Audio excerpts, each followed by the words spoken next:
Soomaalidu waxay ahayd boqolkii sano kontonkii sano xataa magacyadoodu way isbedeli jireen abtirkoodu way isbedeli jireen isbahaysigoodu isbedeli jireen intii gumaysi reer Yurub yimid ba waxa qabiilka laga dhigay duweylaad status oo isku duula haddaad u fiirto Soomaalida is dhacaysay isu gabiyeysay is caayeysay is faaninaysay waa intii isticmaalku joogay kuniya 800 iyo konton ka soo bilow wixii ka dambeeyay Soomaalida duweylaad kala go'an oo kala qabiil ah baa laga dhaadhiciyay dawlado xuduud leh sidaana ma ahaan jirin marka kan isticmaalkii la socday halgankii gobonimo doonka waxoogaa yar jilciyay marka shisheeyaha aragtana Soomaalidu way soo dhawaataa qolo kasta markii cadaas dusha kaga yimaado way laawan wixii daaqiliga marka halgan gobonimo doonku si fiican buu maartay iyo u jilciyay qabyaalada iyo wadaniyada Soomaalida kor u qaaday qabyaalada hadana dawladda nooleysay dawladda Soomaalida qabaayil hadda u fiirso qabaayilka Soomaalida way kala daateen kulligood waagi hore isbahaysiye waaweyn oo isdifaaca oo isku hoos nool oo kaashaday ahayn markay dawladnimada timid xorriyadda iyo amniga iyo way bateen marka qabiil u baahan wuu yaraaday isaguna isbahayshada iyadana meeshay ka baxday waagi hore ummado kale isku soo duuli jiray xuduudaha la iska riixi jiray gaalooyin baa xeebaha la qabsan jiray abasiiniyanka inuu soo duuli jiray inaga iyo qolyahan deriskeena foodis dari jiray dagaalo waaweyn oo Soomaalida gashaa dhici jiray kuwa dhamaantay meesha ka baxeen dawladdu iyo xaafadii dib ugu soo noqday xaafadiina way kala furfuratay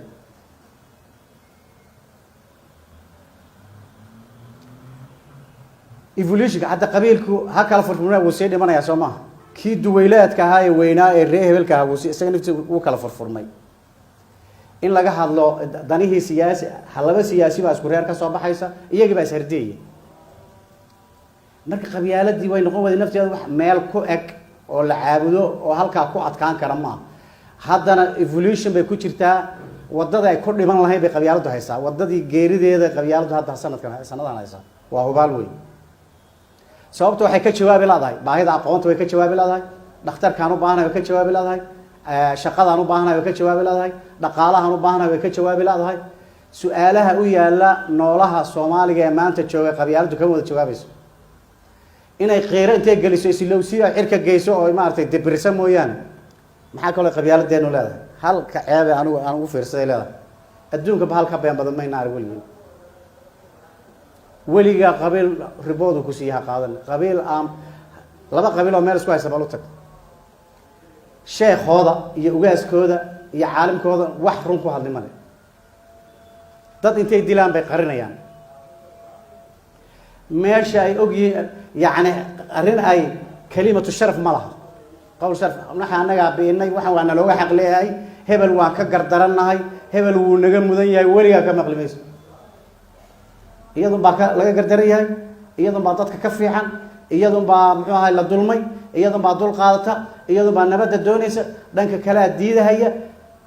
negative oo dhanna waa dhinaca kale positive oo dhan waxa giiso bal u fiirsa qabyaalada inta baashi qaad waxaan isku macallin baa u yeedhi darafka hadaad ka report ka qor oo darafka u sheego isku soo waday ceebtaan way asaamaha way qabyaalada waliga ay isu dhageysan dadka laba qabiil oo haysta intaad qolo intay ku kasbato si fiican hadalada isugu doodoos hamoodina inay runtaan marxal casrigan aan joogno maxaa wax ka qaban kara qabyaalada dawladda season dawladda wax ka qaban kara qofku wuxuu baahan yahay nabadgelyo iyo dhaqaale soo maaha labada ayaa wax ka qaban kara in hantidiisa iyo jirkiisu nabad galaan u baahan yahay inuu noolaadana u baahan yahay oo waxbarasho helo oo shaqo helo oo hooy helo oo nolol helo soo maaha arrintaa system dawladeed baa wax ka qaban kara dadkan Soomaalida hadda waxa madaxa isu sii geliyay ceebta faraha u geliyay waa fiqriga iyo gaajadooda anu waxa soo gaaray iyadoo ninka dilaalka aan maqraati la gashay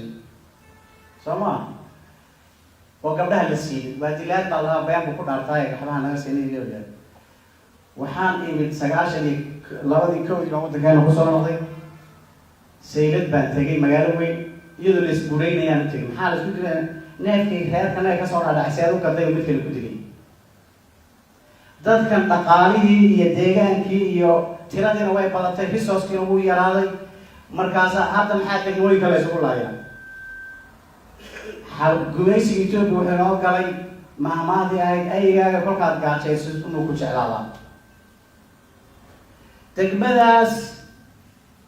degmada afarta xafiis ee ka jirto wax shaqaa taala shirkad private ma jiro company loo shaqeeyo ma jiro warshad loo shaqeeyo ma jiro afarta 11 xafiis ee degmada ku yaala dadka oo dhan way gaajaysan yihiin ma dadka dilaalkeed isku dilay maxaad malaysay dilaalkeed bal isku dilaya marka dadkii ka yaqiiqsan jiray ninkaasi dawladdu u shaqeeyaa baa la jiray mushaar buu qaataa waa la ceebay waa la hadda waxa la isku leenayaa madax xafiiseedka reeraana oo qadeen marka mushkiladda aasaaska waa fiqri weey isjirdiidida ma anigu waxaan soo gaaray iyadoo makhaayada intaan makhaayad galay baan hooyaday maalin ibriiso maxaad makhaayad waxa cunaysa soo ceeb ma intaan makhaayad dadka fiiq ku hortiraado taraada dilaan loo ceeb bay ahayd eegana waa la isku dilay iyo laxba la isku dilay marka mushkiladda meesha ay taalo aan aragno dawladdu maxay dhaqaalaha iyada jeebka ugu ridatay kaligiis maxaa dadkan maxay u empower garoobayeen oo shirkado iyo warshado iyo beero iyo meelo loo shaqeeyo dawladda ka shaqaalo badan maxaan u helnaa hadduu kaa kaaftoomo aygaa uu kuma imaanayso moog haddaad rabto inuu saynta waraariyo ku ag wareego ha gaajaysnaado hadduusan dherga ku iman maayo Ethiopia siday noola dhaqantay waxaa weeyaan jawic kalbig iyo tabacak gaaje ayaga si uu ku daba socdo maxaa inaga afarta degmo iyo dawladda sakaraadka ee baashan labada gaari ee sakaraadka wato maxay dadka Soomaalidu ugu wareegaysanayaan way faramareeyeen fiqri baana loo diyaariyay marka kolba ay soo si dawladda la dirreeyna shilimadii bay haysaa dawladda la rasiqi bay haysaa dawladda ma sixi karno iyada wixii oo dhan haysa dadkan waxa qabyaalada lagu diray social in dhaqaalahooda la hormariyo in la abuuro dhaqaale barayfada oo dadku ku kala mashquulo oo qasnada degmada iyo ta gobolka iyo ta kililka la kor tuban yahay waa siyaasad social economic taasina araxda ka jabta weey number 1 macadaha Dr. Soyan dadweynuhu waa inay ka taajirsanaadaan dawladda soo sax ma siday dunidu tahay waa inay shirkado Soomaali oo 1000 2000 10,000 u shaqeyn kartaan soo saar weey why not maxaa shilay maanta halkan u haysanaa oo systemka iyo bangiyada iyo ganacsiga iyo dhaqaalaha iyo maxaa dadka looga xanibayaa why haddaan ragno abasiiriya ku xidhnaan mayna miya magaajada lagu xidhnaanayna walaana gaajo u xidhnaanay marka runta la isoo sheego Ethiopia gaajayntu qori ma keen intaan isha ka galino iyo iska celin marka dadkan hadda la rabo inay dhirgaan oo seexdaan iyaguna kala nabad galaan lagana nabad galo risiqa laga awday ha loo sii daayo soo sax ma waa qodobka labaad qofku wuxuu u baahan yahay qof talent leh baa jira siyaasi ah fanaana meel uu ka heesay haduu ay muxuu sameyn reeraha dariskiisu u gabiyo magtacaay TV waay naga reer maxaa isku mashquuliyay fanaaniinta Soomaaliya abwaaniinta Soomaalida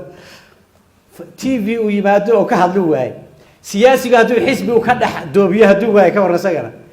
reerku ku jiro kala dhanka u dhax qaaday Soomaa waa siyaasi waa inuu helo xisbiyo uu ka dhax doobiyo oo muxuu ahay qumaati mawhibadiisa u soo bandhigi karo soo saas ma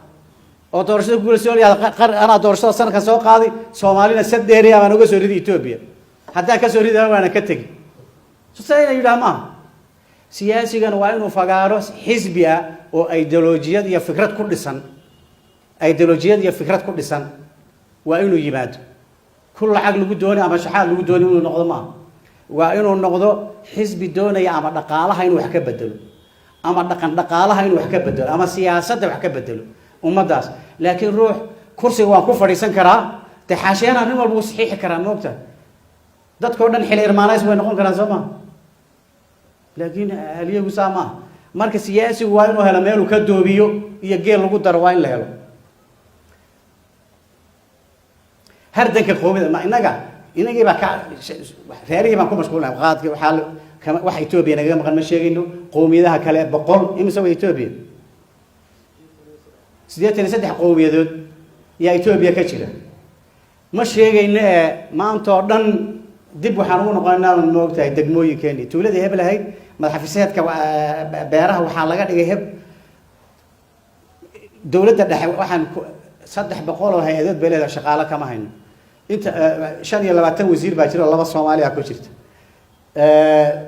intaasoo hay-adood bay leedahay oo ayna waxba ka ahayn dhaqaalaha la qaybiyo Ethiopia inta ugu yar energy-ga maxaa electron waxa ugu yar baa la siiyaa dadkii Soomaaliya waxa lagu mashquulin elite-kii iyo kii qayilayay iyo kii daydaga ahaa local-ku bay ku mashquuliyeen tooshka lagu hayno bay ku hayaan xagga iyo buurta kuma qabanayaan moogto waxay naga maqan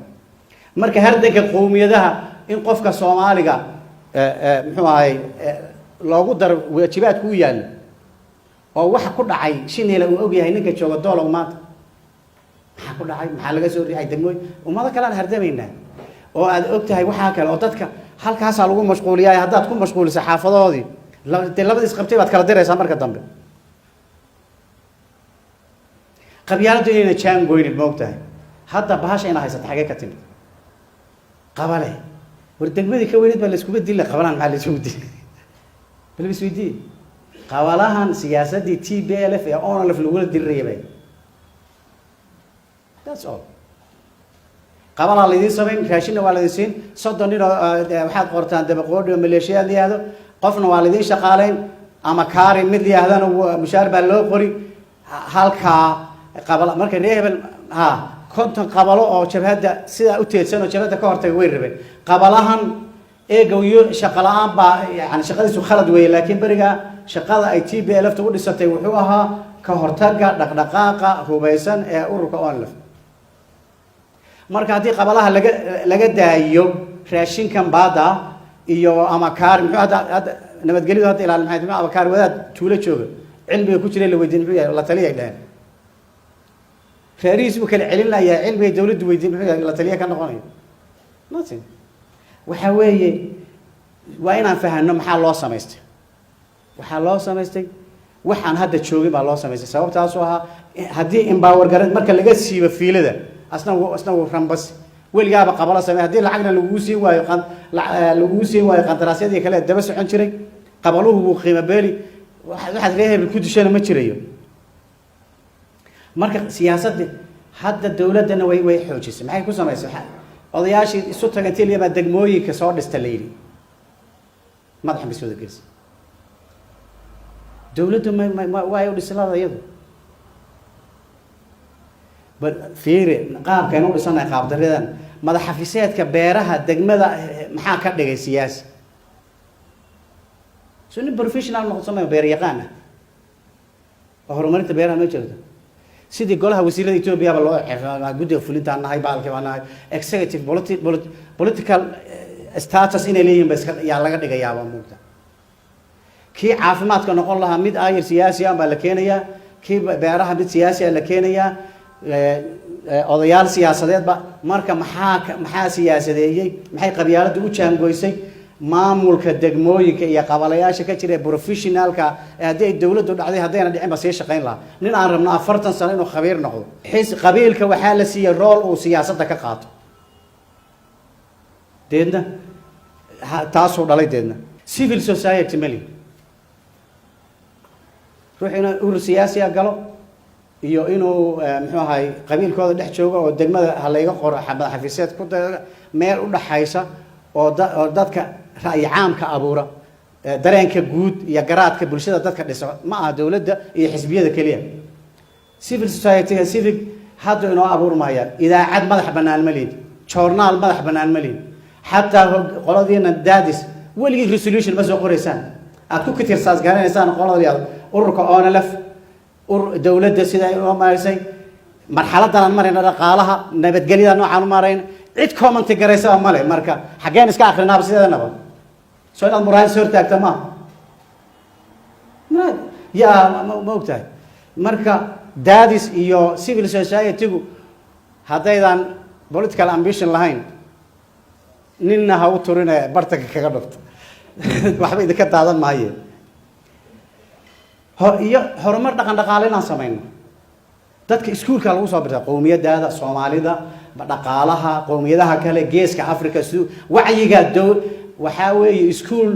wadani iskuul galaas wadani ama haysan iyo maxallis wadani ardaygan soo saarana isagoo afku labada ardayda jaamacadda jigjigaan aanu bari ka qaaday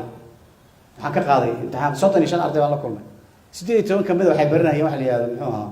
accountant waan fikir accountant soo kiiraay